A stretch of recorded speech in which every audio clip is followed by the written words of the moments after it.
on the schedule.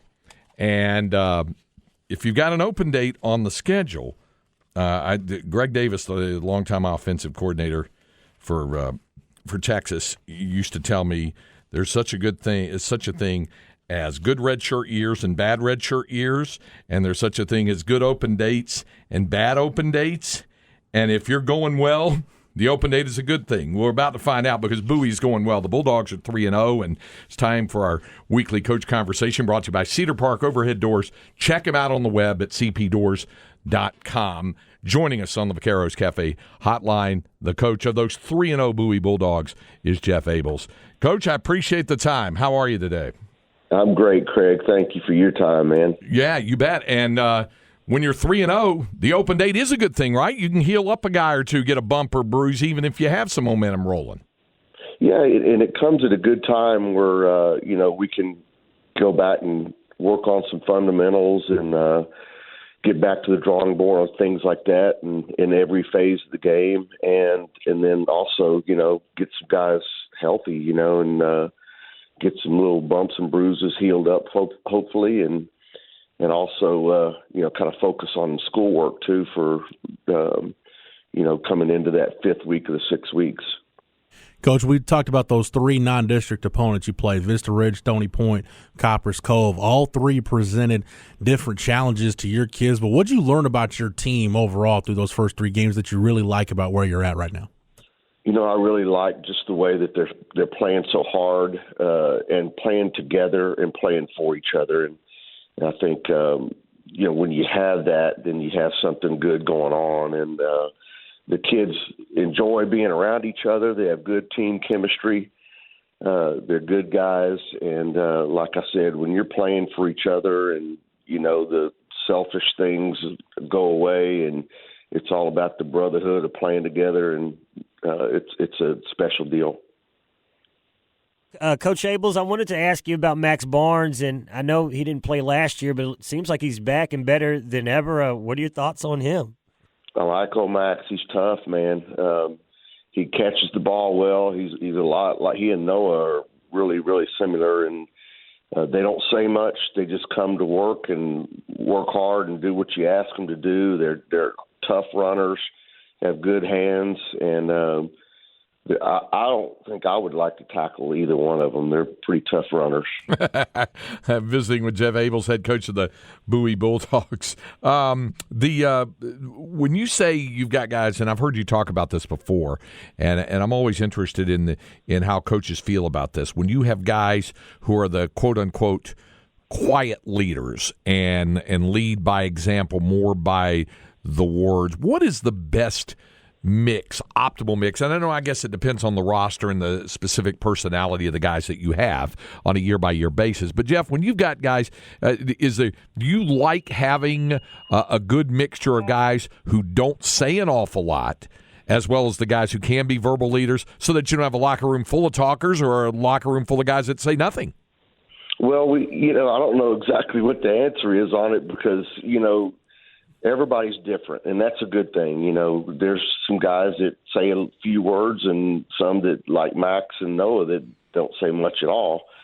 And then guys that you're looking over and going, hey, pipe down a little bit, but they're good kids, and all of them. And it's good to have different people like that. And the cool thing is, when they go out there and they're having fun. When they're practicing and it's so dang hot out there, but they're still having fun because they're doing what they like to do with the people they like to be around, and they enjoy each other's company. That's the neat part as a coach to be able to see that and know that they're out there enjoying this and they're playing for the right reasons. It's not a all in it for me thing. It's about us. Coach, I want to give you a chance to brag on, we talk about, skill guys or defensive guys. Everybody can look at a box score and see their numbers.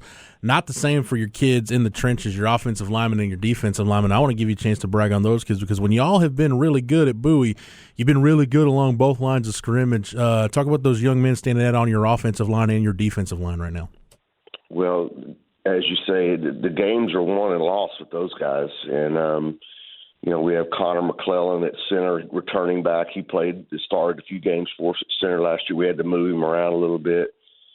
John Villanueva, Jackson Howard's doing a good job for us there. Rick Mao is a returning starter on the offensive line. And then we're playing a bunch of defensive linemen. Kyle Knudsen is one of our captains and our nose guard. Aaron Gall is doing a great job at end. Gabe Musat also doing a great job. And then Coach Purdue rotates a bunch of guys in there to keep them fresh. But those guys definitely are important. Obviously, and it's just an old cliche. The games are won and lost with those guys up front in the trenches, and it's the truth, because without those guys, we'd be in big trouble. Jeff, one more thing here, and this gets into the open date side of things. How do you handle that with your guys on a Friday night? They've got a Friday night open. Sometimes coaches don't mind if their kids are going to see the opponent for the next week if they have a game, but Austin High is off as well, so they're not playing. Do you have specific things you say to your guys about being smart and doing the right things and all that sort of stuff since they have a Friday night open? Absolutely. And there's some years that you're more nervous than others. And this year is one of those years with this group here. I think that, you always talk to them about making good decisions and good choices, obviously, and doing the right things. But you also talk to them about where you are in the season and where you are in the 6 weeks. Hey, let's make sure we're taking care of our grades, getting our work turned in, studying for your tests and quizzes. That's huge right now. But, yeah, if you go somewhere, if you're going to go out and go watch somebody play, get home early, get some rest, take care of your body right now. We've only played 3 games, but we've been at it a while. And so they're tired and they need some rest, and it's a good time to get that rest. So we talked to them about those things. And then, of course, with all the, COVID stuff going around out there, then, you tell them, hey, be smart about, you hang out and you stick with your family, this football family, and then your immediate family. Outside of that, it can wait. Talk to them on the phone. But, yes, every year's a little different, but especially this year and last couple of years with the COVID situation. Coach, I appreciate the time as always. Enjoy the open date this weekend, and next week we'll talk about that trip back to historic House Park and get ready for Austin High. Appreciate you joining us. Thank you, guys. Y'all have a great day.